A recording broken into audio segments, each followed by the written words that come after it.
It's a Minimalist Monday edition of Optimal Living Daily, episode 2327, 3 Simple Things We Can All Learn from the Quaker Testimony of Simplicity by Kowalski of Sloww.co, and I'm Justin Malik.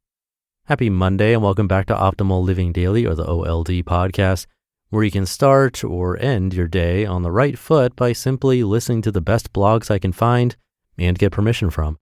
So with that, let's get right to it and start optimizing your life. 3 Simple Things We Can All Learn from the Quaker Testimony of Simplicity by Kowalski of Sloww.co. I believe we can all learn something new about our common humanity by expanding our minds and opening them to other cultures and spiritualities. This is nothing new. Over a century ago, non-Quaker Julia Ward Howe wrote, quote, "Here I am in Quaker surroundings, whose restful simplicity is most congenial to me. I feel here the earnest desire for genuine growth and culture, which founds a slow but sure success. I am confirmed in my division of human energies. Ambitious people climb, but faithful people build," end quote. Whoa, she covered a lot of ground there. Slow living, simple living, energy, ambition, spirituality. Some modern Quakers, also known as Friends, have 6 values or testimonies that they call SPICES. SPICES stands for simplicity, peace, integrity, community, equality, and stewardship. While there are plenty of things we can learn from all 6 values, this post dives into just one, the testimony of simplicity. What is the Quaker testimony of simplicity? If it's possible to sum up the history of the testimony of simplicity in a single quote, this may be the one. The first generation of Friends did not have a testimony for simplicity. They came upon a faith which cut to the root of the way they saw life, radically reorienting it.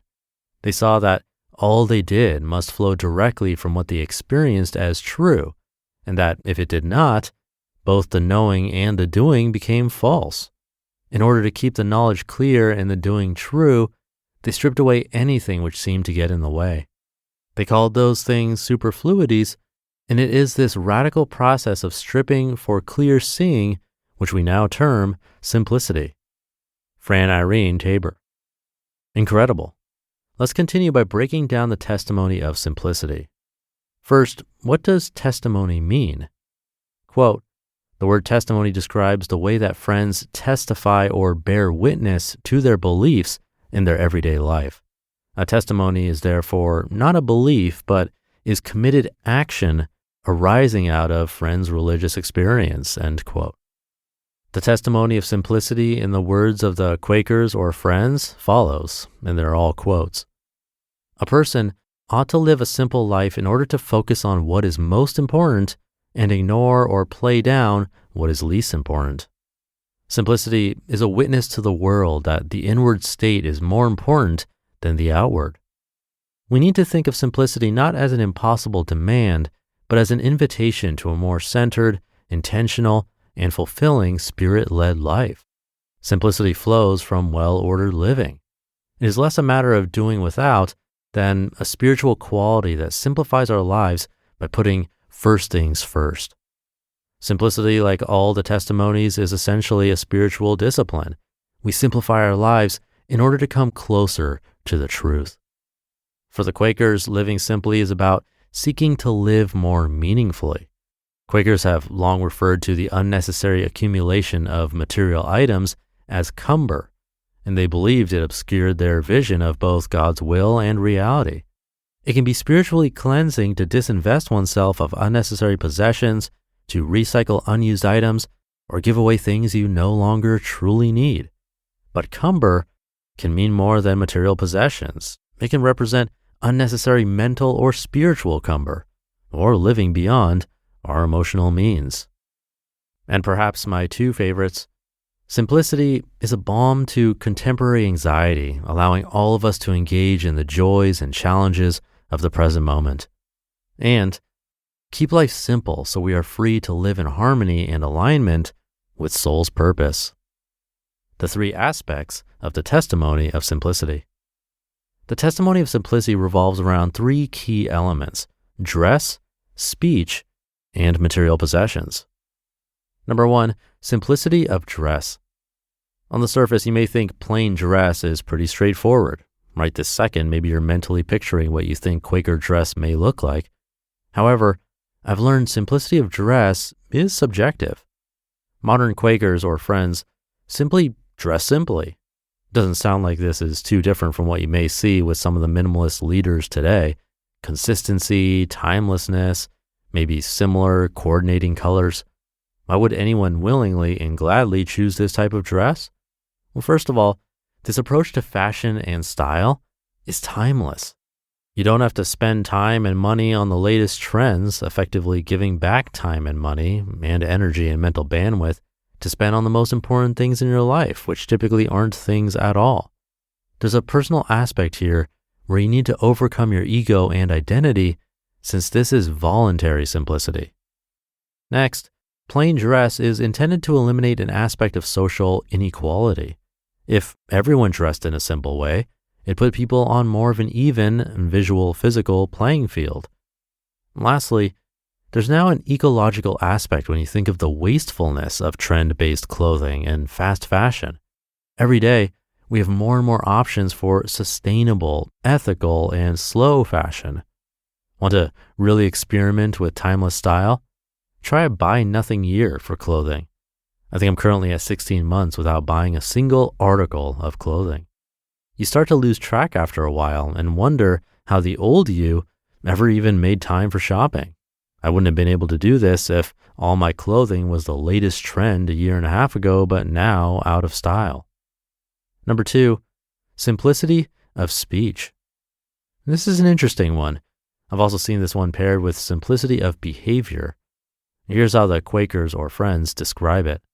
Quote, simplicity does not mean being simplistic. We value nuance and choose words carefully when we speak. We may speak passionately, but we avoid distortion and exaggeration, end quote. And quote, honesty, avoiding class distinction or titles, and the speaking of truth, end quote.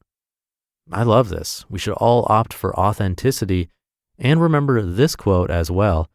Do not speak unless it improves on silence. Buddhist proverb. And number three, simplicity of material possessions.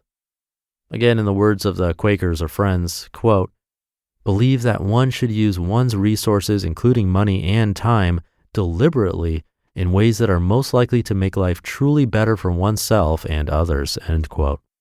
And quote, believe that a person's spiritual life and character are more important than the quantity of goods he possesses or his monetary worth, end quote. I'll leave you with this fantastic insight. Quote, the testimony is not just about the nature of one's material possessions, but rather also about one's attitude towards these material goods, end quote. There you have it. How can you apply a testimony of simplicity in your own life? Are there ways you can simplify your dress, speech, and behavior, or overall quantity and relationship with your material possessions? And don't forget to add the spices, SPICES, of life. You just listened to the post titled, 3 Simple Things We Can All Learn from the Quaker Testimony of Simplicity by Kowalski of Sloww.co. You know, it's amazing the first time you discover something you end up loving. For me, it was podcasts. The first time I heard one, I thought, this is the best thing ever. When that happened, it changed my life forever. Well, what if the same thing could happen to you with your job? What if there's an awesome job out there that you didn't even know existed? ZipRecruiter can help you find it. ZipRecruiter works like your personal recruiter to help you find a better job. Like a personal recruiter, ZipRecruiter sends you jobs that are a great match for your skills and experience. They can also help you discover job opportunities that you may not even know existed. ZipRecruiter pitches your profile to employers for jobs you'll love. And if they really like you, they can invite you to apply. No wonder ZipRecruiter is the #1 rated job site by G2. Are you ready for a life-changing discovery? With ZipRecruiter, a new, better job could be right around the corner. Just sign up for free today on ZipRecruiter.com and let ZipRecruiter help you discover the amazing job that forever changes your life. And thank you to Kyle. As a reminder, those spices are simplicity, peace, integrity, community, equality, and stewardship. And as Kyle mentioned at the beginning of the post, we can all learn so much by opening our minds and learning from other cultures and people outside of what we know and are familiar with.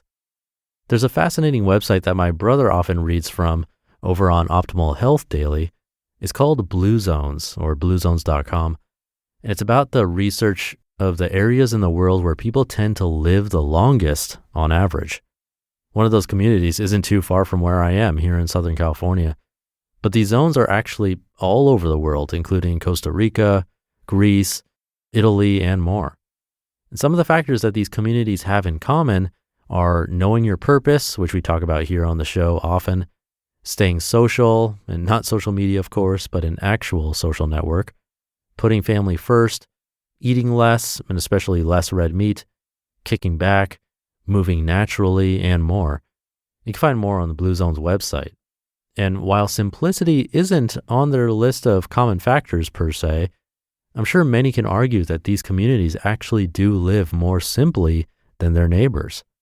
And seeing how our neighbors live and what makes them happy and live longer, that's really a shortcut or cheat sheet of things we can implement in our own everyday lives to make our days even just a little better on average. I've said it before on this show, that's the point of this podcast, hearing many, many different perspectives so that we can learn what could work for us to help us grow and be happier on average. So hopefully there's a takeaway for you here today. Have a great rest of your day and start to your week, and I'll be back tomorrow reading to you where your optimal life awaits.